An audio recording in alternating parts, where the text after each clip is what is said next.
Hello and welcome to another edition and episode of the Driving You Crazy podcast. Welcome to all the new listeners out there, and thank you to all the listeners who have been with us for a while. I am the traffic anchor for Denver 7 News, Jason Luber. I'm the pedestrian advocate, Joseph Peters. All you new listeners, don't forget to drop us a review on your favorite podcasting platform. We're on iTunes, we're on Podbean, we're on Stitcher. What else are we on, Jason? Everything. There you go. We're just on the web. You could do a Google search for Driving You Crazy podcast. Boom, and there it is, and you're listening to it. If you're watching us on YouTube, just hit the thumbs up button. Don't even think about it, right? Exactly. We are on the YouTube. We just rate, review, and repeat. That's what we need you to do. Rate, review, and repeat. We have another big show today, Joseph. Later, we're going to talk to Riley Griffin. She's a reporter with Bloomberg to talk about I-95 and how it's finally being completed 60 years or so after it was started. I had no idea that I-95 wasn't finished until I read her story. Anything worth doing is worth doing 60 years, right? Marriage, perfect example. There you go. Why not? If it's worth doing, you do it for a long time. This week, I also heard from one member of our news staff who listened to the podcast from last week and took umbrage with my unliking of the movie Waterworld. Look, I like Kevin Costner movies for the most part. I just didn't like that one. Isn't Waterworld is bad like a universal opinion? I don't know anybody who disagrees with that. Like Kazam. Kazam isn't bad. Yes, it is. How about is it Ashtar? Ishtar. Isn't that one bad? I don't know anything about Ishtar. Do not keep Kazam's name out of your mouth. Yeah. Welcome. Look, we welcome all kinds of feedback, whether it's good, bad, or indifferent. Remember to rinse, repeat, and reuse. No, that's not right. Rate, review, and repeat. Something like, anyway. In sailing news, in follow-up sailing news, no less. Yes. Here on the Driving You Crazy podcast, last time we talked about the woman who fell off the cruise boat. I guess it's a cruise ship. Did I tell you that story about the captain on the cruise ship one time who told me? So sometimes they have these gatherings with the captain before the cruise, and he'll talk to all the passengers, and he says, by the way, this is a cruise ship, not a cruise boat. Oh. A ship carries boats. We carry boats. We're a sheep. I think it was from Norway or somewhere, and I didn't do that accent very well. But anyway, so let's go back to the woman who fell off the cruise ship and not the cruise boat. Are you sure you want to do that and not go back to the accent? Because I really don't know what country that was supposed to be. I don't either. Anyway, she was rescued after spending 10 hours in the ocean. Now, there is more to the story, as the ex-wife of the man, reportedly seen arguing with his partner before she went overboard, said that if she was on the ship with him, she would have jumped off. Yeah, there you go. Nobody likes this guy, apparently. She, too, added that if I was on the ship with him, I would get off any way I could. Another passenger on board claims to have seen that couple argue several times the evening of the overboarding. Is that a word? Yes, definitely. I don't think that really is a word, but I'm just going to, it fits with this context, so we're going to stick with it. Apparently that guy is not the greatest man in the world. I mean, he's really torqued off two women so badly that they want to jump off a cruise ship. That's pretty bad. That's not good. Not a guy you want to hang out with, I guess. Maybe he just has bad taste in women. I don't think I've ever driven anybody that mad. Or that crazy to want to jump off a ship. Yeah, well. Or a boat or a kayak or a dinghy. I'll tell you this much. I definitely have. Oh, really? You want to elaborate? I definitely have. I don't know that I need to elaborate. You don't? No. Okay. Ever had anybody want to jump off a paddleboard? Things. Kayak or something? Things. Okay. Well, we've all heard the saying, what goes up must come down. Have you heard that saying? I have. It's especially the case with arrows. When you shoot them up, they usually come down.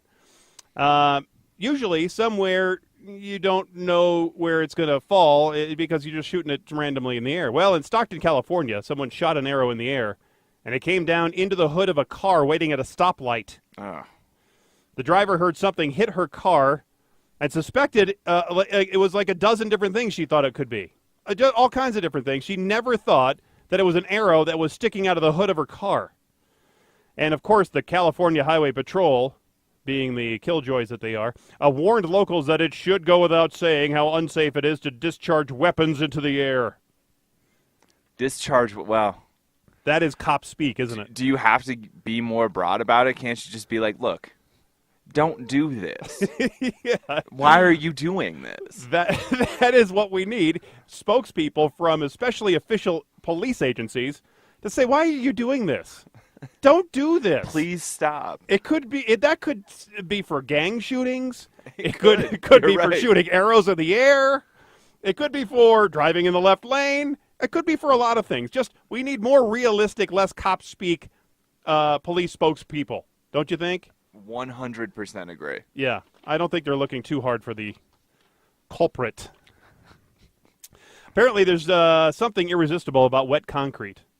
It has some kind of a magical pull that makes people drawn to it and into it and driving into it. It's just there's something people want to put their hands on it, right in it, all that kind of stuff. I don't know that people want to drive into it. Well, maybe not, but that's what one person in Michigan did. Oh. A motorcyclist, he drove into the work zone on I-89 and into the freshly poured wet concrete. Doesn't that make it a lot worse that it was a motorcycle? Uh-huh, because you should see the pictures of it. The bike was towed to the impound lot with concrete still all over the tires, all over spread on the front of the bike, through the side, right there on the outside of the engine. And the Michigan DOT, get this, they said in their Facebook page that the rider could pick up the bike at the impound lot where the police will be waiting for you. I'm sure that gave the concrete plenty of time to cure and harden right there on the motorcycle, probably making it undrivable. I mean, I feel like that's an understatement, right? Yeah. The thing with wet concrete is people want to write in it, but you don't realize how long that stuff is actually going to stay there. There's an expletive written in the concrete by the King Soopers that I go to. King Soopers, the grocery store for all you non-Coloradans. An expletive in the concrete that has been there since I moved here 4 years ago. It is not going anywhere. How large is this expletive? Big enough that I notice it every time I walk by it. Is it a word that starts with an S or an F? I guess I shouldn't say it's an expletive. It's just something that I don't feel comfortable saying on here because we got the explicit rating. Starts with a T. All right, I have no idea. We can talk about that off air. Okay, perfect. We so many times hear about how low-income people have no good options to transportation except for public transit. We hear that a lot, especially from the Streets Blog people and other people that are always pushing public transit and always pushing the bike share, the ride, all that stuff, right? Well, a new study of ride-hailing services in Los Angeles suggests that apps like Uber and Lyft may be dramatically increasing transportation access for minority groups and lower-income neighborhoods. I thought this was very interesting. The impact of this is huge because those populations have been so poorly served by traditional taxis. These people are less likely to own private vehicles, and the ride-hailing services then may be dramatically increasing their overall mobility, which is good for them because then they can go out maybe to different and farther places to go get better and maybe better paying jobs. Right. The new research conducted by UCLA used data from Lyft to find that the company's drivers served 99.8% of Los Angeles, and that users living in low-income areas made more trips per capita than those in middle and high-income areas. And that study also found that lower car ownership, which is correlated with lower income and minority status, also correlated to increased Lyft use. So the study then suggests what is a situational convenience for some high-income riders, let's say just going out to the bars and drinking and needing a ride home, that sort of thing. Something that's occasionally used for special events or special situations, is instead a lifeline for those people who can't afford cars. While ride-hailing services are generally more expensive for riders than public transportation, they're more convenient and reliable than most bus service, something we've talked about here, that you always know that you're going to get the ride share when you need it and where you need it, and you'll be able to go and get to your destination whenever you want. No last mile, no first mile problem. It's exactly. Boom, one stop to the next. Right. It's widely been known that in the pre-Uber era in major cities, when trying to hail a taxi on the street, conventional taxis are less likely to stop for black passengers than white passengers. We've heard anecdotal stories about that for years and years and years. It has also been shown that taxis have long been avoiding lower and more what they say is crime-infested neighborhoods. Mm-hmm. It's harder to get into those neighborhoods populated by typically poorer residents, but that's not the case with these rideshare places. The study showed taxi discrimination against black riders, who in this study waited as much as 15 minutes longer than white riders for a cab. But when it came to Uber and Lyft, the wait time for black passengers was no more than 2 minutes. So that's dramatically better. Well, that's no different from anybody else, right? Right. It's no preferential treatment. It's just you get it no matter who you are, which is the way it should be. The team found no substantial difference in wait times between white, Asian, and Hispanic riders, all using the ride-hailing apps. So these companies are actually helping these lower-income folks rather than hurting them, as we've heard for so many years with these with some studies that have come out. By the way, when I was a kid, I was told to never talk to strangers and never ride in a car with strangers, right? Right. But there's Uber. It's exactly what I'm doing. I'm getting into a car with a stranger. That is very true. A stranger that's been vetted, like, let's be real here. Well, let's hope. We hope he or she has been vetted, but you never know. Well, I'm a big fan of the interstate highway system. I don't sit around like all day thinking about it or anything like I love it, but I do really like the interstate highway system. And one of the goals of having the interstate highways was really to move troops and to be able to move personnel from one part of the country to the other. Now, it's really all about moving commerce across the country. Well, I guess until the Hyperloop is finished. One of the major interstates is I-95. It connects Maine to Florida, goes all the way along the East Coast, or so we thought. There is one very small section of I-95 that was never completed, but that is coming to an end. And I learned all about this by reading an interesting article by Bloomberg reporter Riley Griffin, and it's titled, "After 60 Years, I-95 is Complete. Meanwhile, the rest of America's roadways, rails, and bridges are disintegrating." Here to talk more about her story is Bloomberg reporter Riley Griffin. Hi, Riley. Hi, thank you for having me. Thanks for joining us here on the Driving You Crazy podcast. And I like to think that I know a lot about the interstate highway system, but I didn't realize that I-95 wasn't totally complete. Did it surprise you when you first started digging into the story? Yes, absolutely. I actually hadn't realized either. And what you're pointing to is this is an incredibly historic moment. I-95 will actually be the last infrastructure project financed by President Dwight Eisenhower's 1956 National Interstate and Defense Highways Act, which authorized $25 billion, which today would be around $230 billion, for the construction of 40,000 miles of the interstate highway system. At the time, this was actually the largest public works project in American history.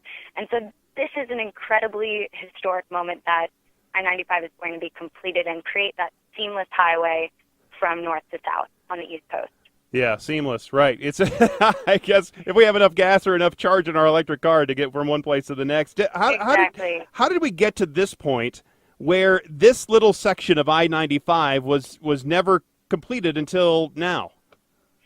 Well, it's a complicated story, but like many things, it has to do with landowners, rich landowners who did not want their area to be disrupted by construction.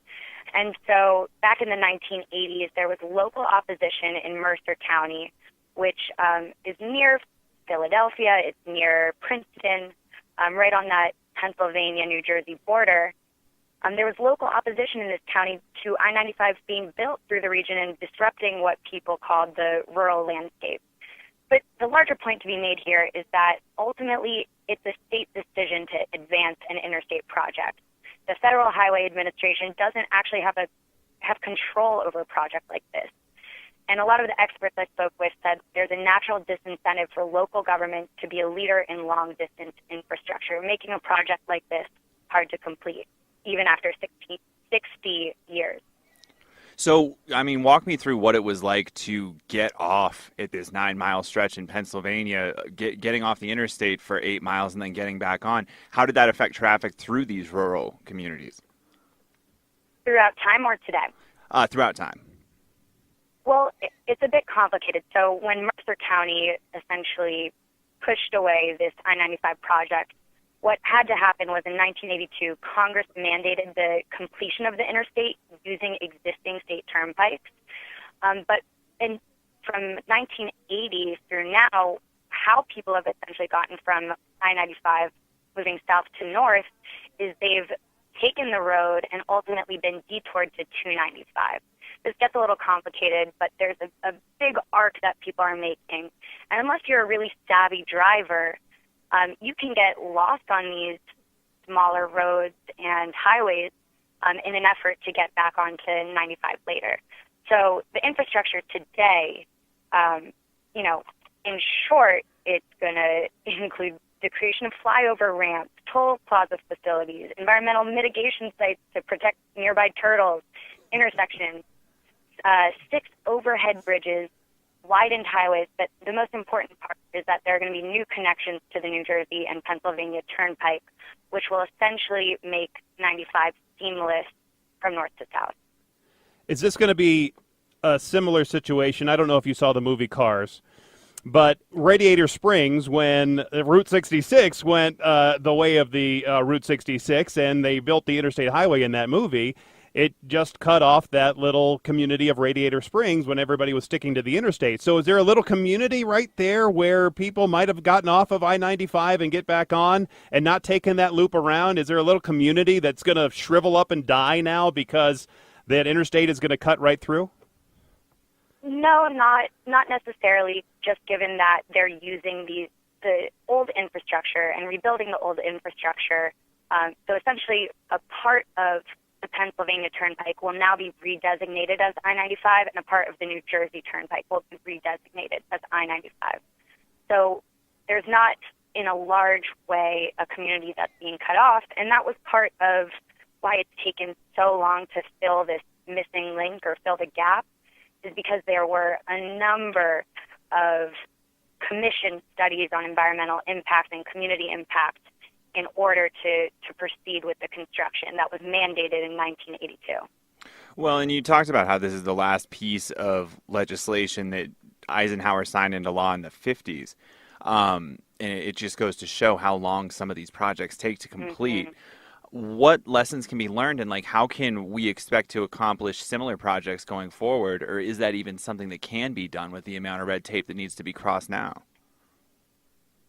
The sense I'm getting from speaking with experts is that we're really entering a new phase of infrastructure building. This is the last leg of 95 that's being completed, and in a large-scale way, the question doesn't concern new roads. It concerns widening roads, improving roads, refurbishing this kind of infrastructure to make it so that a lot of the commuters, particularly in New Jersey and New York, are able to get around on the day-to-day to work or travel on I-95 from south to north is seamless in that sense. But we're entering a new stage of infrastructure development, and these questions are really at the forefront, particularly when autonomous vehicles and are entering the debate.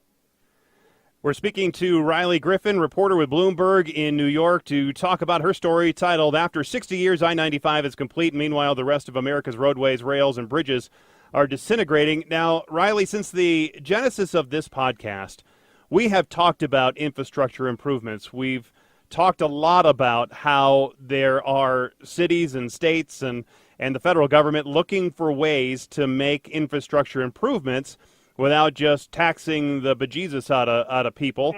Now, finishing I-95 seems like a little victory, but there is still a huge backlog of needs when it comes to other highways and bridges and public roadways. Colorado is a perfect example of that. Yeah, there is a huge need, particularly in terms of funding. It's estimated that spending on infrastructure from 2016 through 2025 is $2 trillion short of what's needed, says the American Society of Civil Engineers. So we're a long way away from having the ideal funding for American infrastructure. And things aren't getting better on I-95. The I-95 Corridor Coalition estimates that the number of vehicles on the highway will increase by 85% by 2035. And transportation officials really don't have a solution for this yet. So are we looking at a possible situation where we have states that are haves and states that are have-nots? When I was growing up along the Vermont-New Hampshire border, it was a running joke that as soon as you cross the interstate from New Hampshire into Vermont, the roads got substantially worse, and part of that is because of the way those states fund transportation differently. Are we going to be seeing a patchwork of states with well-funded roads and states with poorly funded roads? I think the research points to that, absolutely. I-95 is an interesting one because it's host to more than a fifth of the nation's roads and miles, and in serving 110 million people, it's reaching the most densely populated region in the country. So this particular road faces a lot of challenges.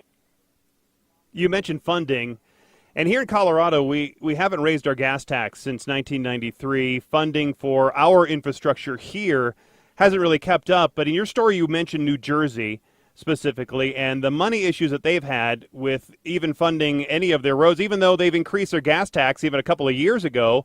There's been some, I guess, borrowing, if you want to call it that, from the road monies into other areas of the New Jersey government. So it doesn't seem like the roads are ever going to win. If you're putting money into the roads, then they take them right away and put them into something else. Yeah, that year you're talking about is 2016, when New Jersey raised the gas tax for the first time in 30 years, about 30 years. At that point, Governor Chris Christie had been opposed to raising the gas tax, but the Transportation Trust Fund, which ultimately is what is used to fund improvements to roads, bridges, rail systems, was practically depleted. And so the second lowest gas tax in the country, it still had some of the most pressing infrastructure problems, these local roads, tunnels, and as it's been much in the media's public eye, bridges like the Lincoln Tunnel. Yeah, because you live in New York, and you've seen your fair share of infrastructure problems with all the rail work that's been going on the last summer, and obviously the bridges and tunnels, and some of them have been improved. It also seems that the Trump administration is coming at least closer and closer to coming up to their final proposal to drop, about $1 trillion for infrastructure, but maybe make that, like we've seen a lot here in Colorado, is do the public-private partnership deal. Have you seen a lot of that out there to the East Coast? No, just what you're reporting. The White House has proposed for fiscal year 2018 calling for $1 trillion in investment over the next decade, and really asking for support from the private sector. But President Trump has yet to outline details for that plan, and the administration has said that action on a bill that would specify those details isn't likely this year, particularly until after the midterm election. Riley, thanks a lot for joining us here on the Driving You Crazy podcast. We really appreciate your time. Thank you for having me. That was Riley Griffin, reporter with Bloomberg, talking about her story titled "After 60 Years, I-95 is Complete. Meanwhile, the rest of America's roadways, rails, and bridges are disintegrating." Well worth the read, I think. Did you realize that about a quarter of all the vehicles, all the miles traveled in the country is on the interstate highway system? It's not surprising, especially 95, where you figure you're talking about the three biggest metroplexes in the country are all concentrated in that area. Of course there's going to be a lot of drivers. Yeah, she was saying, a third of the country's population is really up along the I-95 corridor, and they not only move a lot of people and commerce, they move a lot of drugs up along the I-95 corridor as well. I mean, we didn't get into that in that conversation. No. I mean, the I-95 was always something that we tried to avoid as a family because it gets so congested in D.C. and in New York City. My dad would always try to find workarounds and alternate highways, so we'd wind up in the great old backwoods of upstate New York and Western Virginia. And I was thinking about the highway system, and the highest in elevation of the interstate highway system is right here at the Eisenhower Tunnel at 11,158 feet. The longest one is I-90. That is the longest interstate highway, and it goes between Boston and Seattle. Even longer than I-95. But maybe now that it's complete, maybe it'll be the longest highway. Jason with the facts, man. Yeah. Gotta love that. Coming up, isn't it everyone's dream to always fly in a private jet? It is mine. Yes. I'd much rather do that than go to the big airports with the big airplanes and fly in coach. Well, there is a new service that you can subscribe to that will allow you to do just that, and it doesn't cost as much as you might think. That and so much more as the Driving You Crazy podcast continues.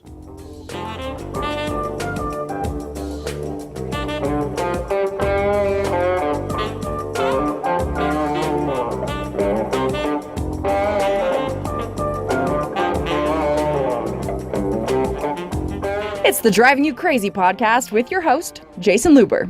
My favorite part is watching the interaction between everyone, because I think you guys have a fantastic sense of humor, and I think you just jive really well. Because if you're sitting at home, I'm in my PJs and in my coffee, and I want to look up and I want to see these people who I feel like I know on the morning show, and they're just talking to me, and they're having a great time, and they're also telling me what I need to know to be prepared for my day and what I need to know in my community. Connor Wist, only on Denver 7. Denver 7 on the weekend is a great way to start your day. You get all of the news, the weather. We talk about what the weather's going to be like heading into your weekend plans, if it's going to affect it, if you want to head to the mountains.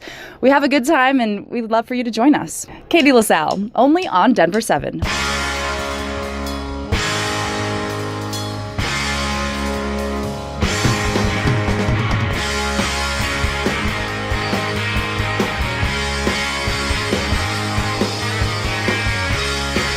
Welcome back to the world-famous Driving You Crazy podcast, where we talk about everything and anything that gets you from here over to there, on the land, on the sea, or in the air. Are there other ways to get from here to there? Are you trying to write a poem to bring us into this broadcast? No, I'm not, and I'm not a poet. I know that for sure. I am not a good poet. I don't like poetry for the most part. I do like limericks. We won't go into any here. Good. That's probably a good choice. Okay, there was a time right after the new year, several years ago, though, that a group of us on the morning show, we wanted to get in better shape. Were you here at that time? We were doing push-ups in the morning show? No. Because we're all pretty round, and we wanted to get in a different shape than round. Mostly Mitch. Mostly Mitch is round? Yeah. He's more of a pear-shaped. Mm-hmm.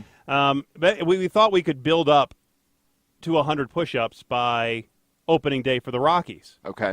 And that was pretty tough. But we did it. We started with like 5 one day, and then 10, and then we were just working our way all the way up there. See, that's a good. I say all this because that's a good productive use of your time for push-ups, right? You're doing them in a nice place. You're doing them for a good reason. Well, a bad place to do push-ups is the Los Angeles International Airport. No, it's not. Well, it is if you do it on the runway. A man jumped the fence, ran onto the runway, and started doing push-ups on the runway. That is a bad place to do push-ups. Wouldn't you agree? Yes. Begrudgingly, yes. I don't want to admit that. Because, it's just a dude, and it was some of his boys, and he was like, yo, man, go run out there and do some push-ups. And he was like, all right, I'll do it. And then he just did it. He did. It took a couple of minutes before airport security caught up with the man and stopped him from doing the push-ups and put him in the back of the squad car. But they didn't have to close that area of the airport for 20 minutes to do a security sweep. There wasn't any information about how good those push-ups were, because that's really what I wanted to know. Were they the good military-style push-ups? Where he's going all the way down to his chest? Were they really fast, really slow? Or was he doing them where, you're doing them kind of half-assed on your knees? I don't think you run onto the runway at LAX and you do half-ass push-ups, man. I think he might have been doing the claps in the middle. You think so? Down and up and clap and down and up, and you know what I'm talking about. He was doing the Rocky one-armed Yep, absolutely. push-ups, that sort of thing. Electric and electronic billboards were once a rare sight along the highways, but that is changing quickly. Electronic billboards, they're able to flash new ads about every few seconds, and they've sprouted up by the hundreds, especially in California. And California environmentalists and safety traffic experts are, well, not happy about it. Imagine that. In the nearly 8 years since Jerry Brown was elected governor, his administration has nearly tripled the number of digital signs permitted along their highways in California to 366. And now the Brown administration thinks California can make a profit, saying it isn't a bad idea to allow commercial ads on the state-operated over-the-highway electric message boards. Those are the ones that usually you see for an Amber Alert, or, hey, there's a traffic crash just up the head, or, hey, hazardous conditions, or whatever the case may be. The ones that only show like 40 characters? Yes. Yeah, But they can flash for? on one side and then another one, right? They can do a couple of different messages. I know at least ours here in Colorado, they do 2 different signs. So they have like one message followed by another message, and it's I'm just so it's like picturing 2 it pages. saying Pepsi, Pepsi, Pepsi. You know what I mean? Right. Like over and over again. Like it just says Pepsi on the bill. That's what they want. That's exactly what they want. And Governor Brown wants the state legislature to approve a 5-year pilot program that would put ads for just about any commercial product on many of the 904 state-operated highway message signs that are currently just limited to flashing traffic information.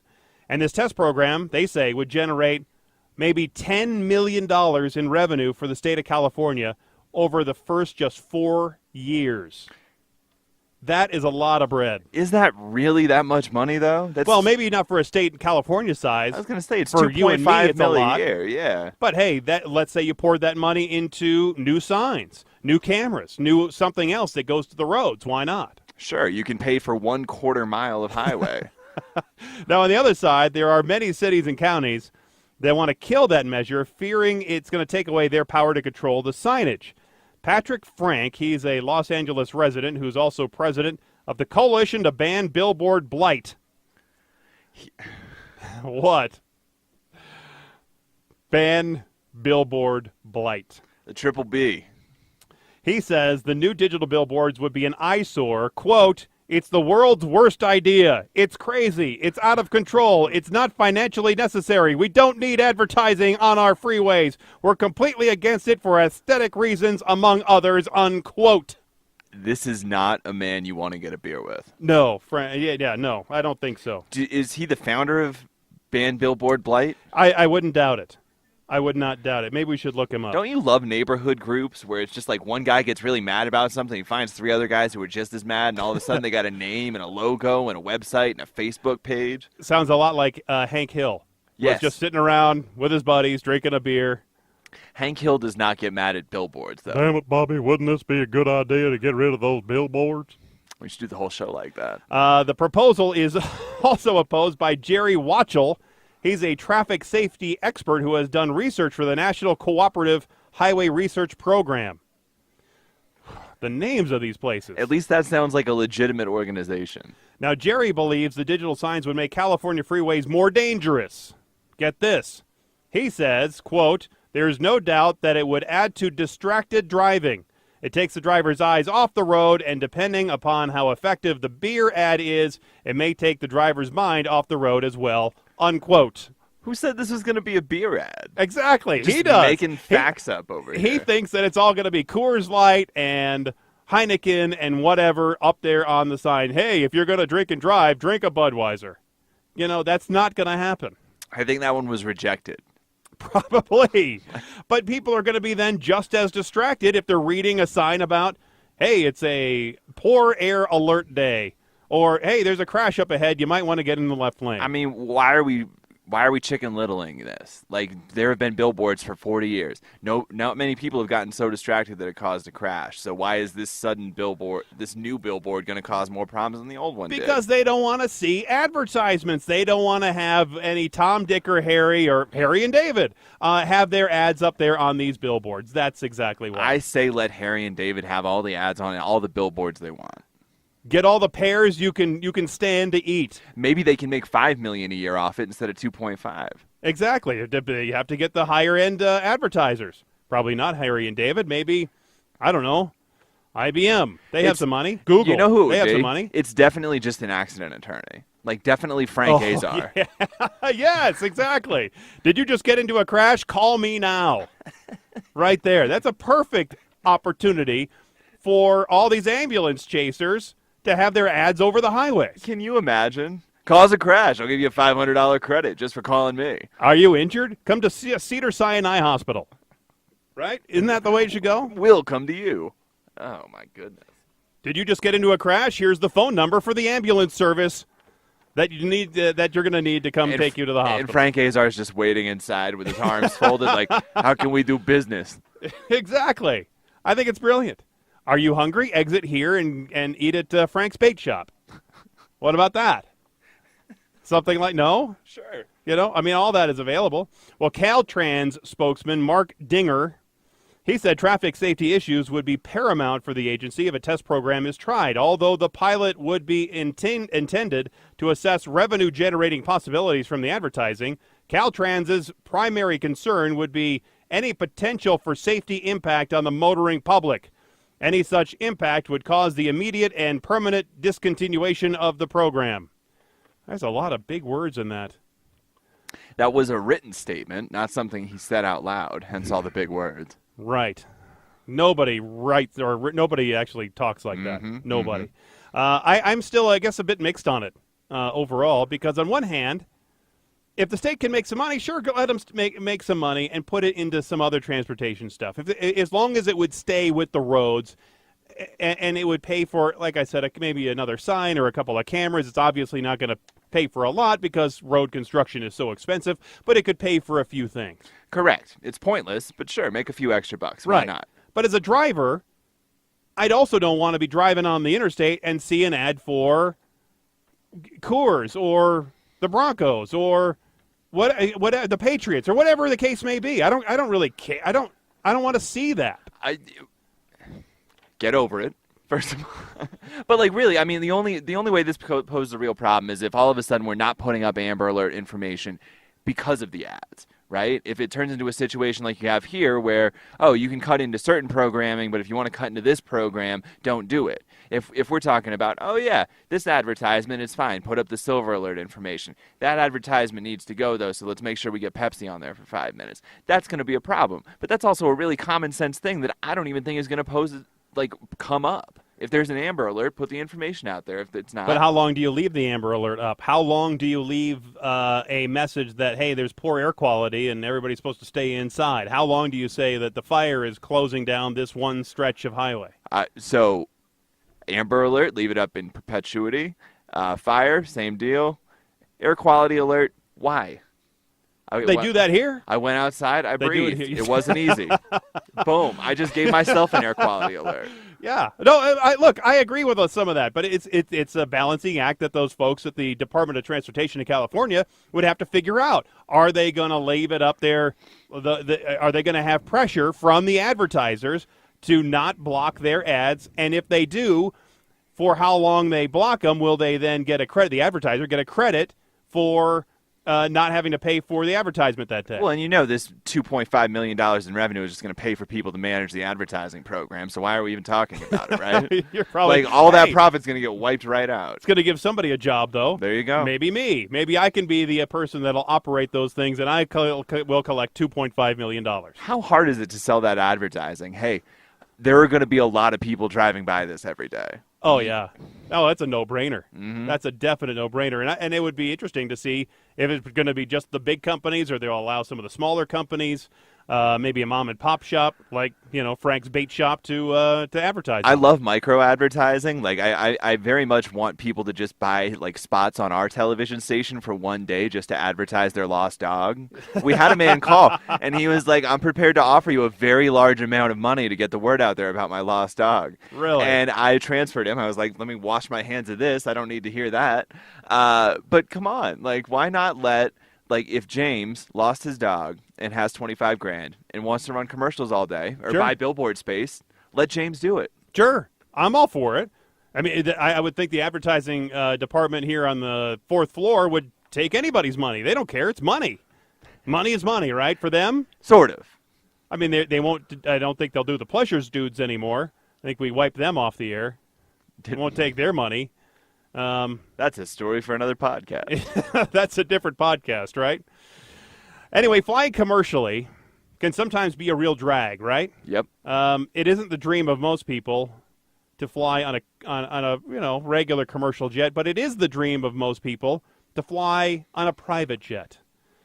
I've been in private jets, but they've always been parked on the ground, and I've never really flown from one place to another in a private jet. I'm sure it would be really nice.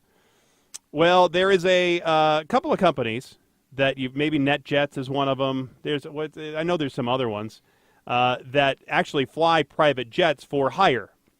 So if you're a big falutin celebrity of some sort and you have some cash, then you can hire these companies to take you from place to place, and it costs you a little bit, obviously more than a regular commercial flight, but you don't have to deal with the dregs of society.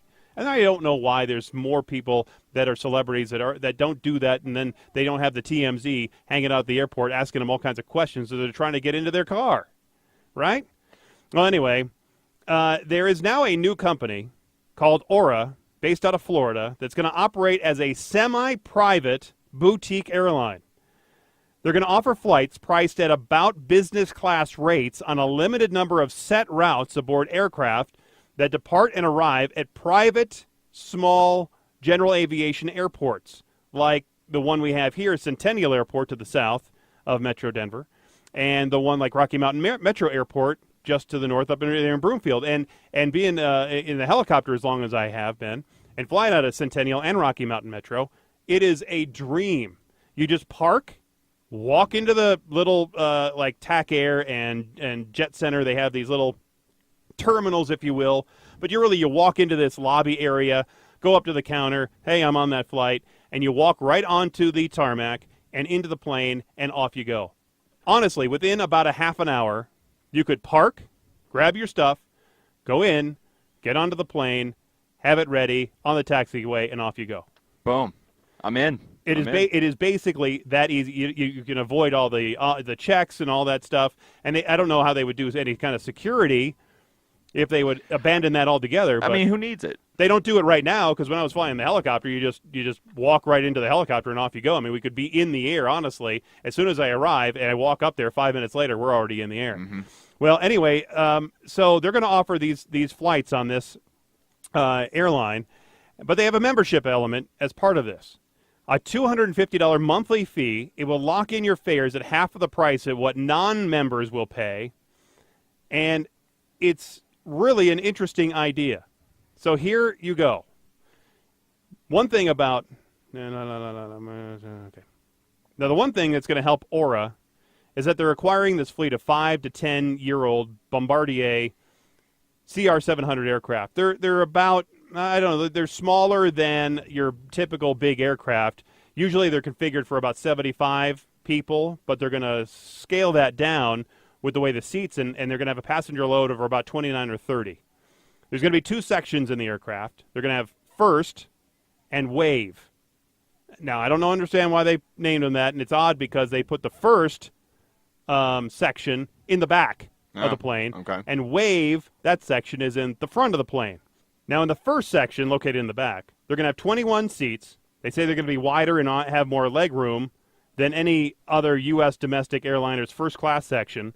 And the wave section in the front is going to have only 8 seats, but they're going to be zero-gravity seats, fully reclining in a space that resembles a business jet cabin, which I thought was pretty interesting. So it's almost going to be like your own private jet on a private jet in the front of the plane. Okay. Now, both sections of the cabin will be equipped with this display that's on the ceiling. It can be set to look like a starry night or the full sky or a sunset or whatever you want it to set it as. In the wave section, which is in the front, the technology would join pairs of windows together to form a large virtual window, which I think is kind of cool. The augmented reality technology embedded in the windows of both cabins will enable a variety of information such as points of interest and time and distance to your destination to appear right there on the windows and on that skyline. That is cool. I'm in. So as you're flying over the Grand Canyon, it says you are flying over the Grand Canyon, and it points out the cool points of interest or the cities that you're flying over. Now, passengers will also be able to use virtual reality headsets to watch movies on what appears to be like a big IMAX screen, or they can view the high-definition video from the big tail-mounted 360-degree camera. Can I just, live on Aura? Isn't that cool? They say by watching that camera that's on the tail, that 360 camera that's on the tail of the aircraft while you're flying, you'll feel as though you're sitting on top of the aircraft without all the wind, presumably. I would hope so, yeah. It's not the fully immersive experience. Just like what George Carlin used to say, I'm not getting on the airplane, I'm getting in the airplane. Correct. You can get on the airplane. It's a lot less windier in the airplane. Now, right now, the plan is to launch Aura in 2019 with at least 4 aircraft serving 7 cities: Miami, Fort Lauderdale, New York City, Chicago, Los Angeles, Atlanta, and Denver. The aircraft will be operated by Presidential Aviation, and they want to add at least 5 more cities in 2020, and they're also expecting to do some regional flights to regional destinations like our mountains for skiers that want to go up there for skiing, or maybe cultural events like, what's that, Coachella, that sort of thing? Yep. So here's part of the story that will make this interesting for most people. The one-way wave class fare, that's like their first class, the really expensive one. That's in the cool seats in the front of the plane. It's going to range from $600 for a Chicago to Atlanta flight, and that's just one way. So it's about $1,200 for a round-trip ticket. And here are some other prices. So that's not too horribly unreasonable for a first-class person who wants to fly in a really cool airplane. Right. For the rest of us, it's way out of our price range. And you still have to pay that $250 monthly fee. Now, I'll give you some of the first class. Well, I guess it's not first class. That first section seating, which is in the back of the plane, because these are the ones that are less expensive. So Chicago to New York, $330. Chicago to Atlanta, $280. How about Miami to New York City, $380. New York to Atlanta, $330, and L.A. to Denver, $330. Now, that is in line with some other business class fares that you're going to get from the regular airlines, but you're getting so much more service because you're flying out of these smaller airports, cooler airplane, cooler technology, all that kind of things. Now, all those are one-way fares, so they would double if you're doing a round trip, but who really wants to fly back to Chicago? I was going to say, how popular is that Chicago to Atlanta flight? A lot of people are doing business in Chicago. So those are also the fares for those key holder customers. And to join that, there's a one-time initiation fee of $700. And then there's a monthly fee of $250. But then you get those fixed fares on all those routes, preferred seating. They call it flexible cancellation. And you can fly without being a key holder, but the seats cost double those fares. And I think it's a really interesting idea. I mean, I don't know. I don't fly enough to justify a $250 monthly fee, but the way to save money, really, if you fly a lot, is to pay that fee and then go on this airplane, because you're going to be saving time from having to drive out to the airport and that whole rigmarole. And because really, for the big executives, and why they can say they justify even their private jets is because time is money for those people. Right.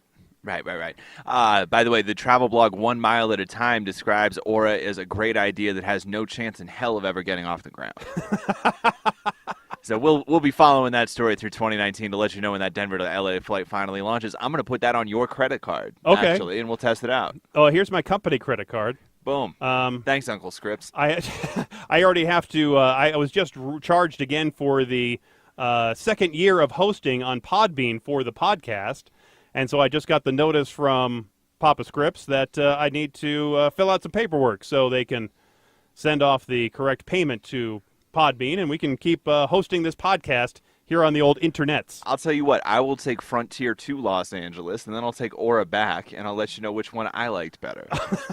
No, try Spirit. That's fine. I think you should try Spirit first, and then compare it with Aura and see how that works out. But, hey, if I had the money, and I was maybe a smaller company that couldn't afford a private jet, and I could afford, $3,000 a year for the subscription fee, if you will, for the membership fee, and then pay those fares, I would do it, especially if I was a highfalutin guy that needed to give me, because if you can fly in half of the time, only spend half of the day traveling instead of the full day, you're doing business the other half of the day, and you're making money. There you go. I mean, I don't know what it's like to be a big shot executive. Yeah, you do. Yeah, right. Look at our podcast studio. Oh, exactly. I'm looking at it now. I can actually reach out. Can I do this? Yep. I can touch both walls with each hand. Now, I can't do that way. Almost. Let's see. Almost. Yeah, you got pretty close. That's how big the studio is, folks. And I'm 6'2", and I can almost touch all the walls at the same time. That is small. Not as small as the Aura aircraft. Anyway, that's about it for this lovely edition of the podcast. Thanks again to Riley Griffin for joining us on the show here today. That was great. I hope to have another interview next week. I'm efforting that as we speak. And until next time, thanks again for listening. And I'm Jason Liu, the traffic guy. I'm interstate avoider, Joseph Peters. Be safe, and as always, happy motoring.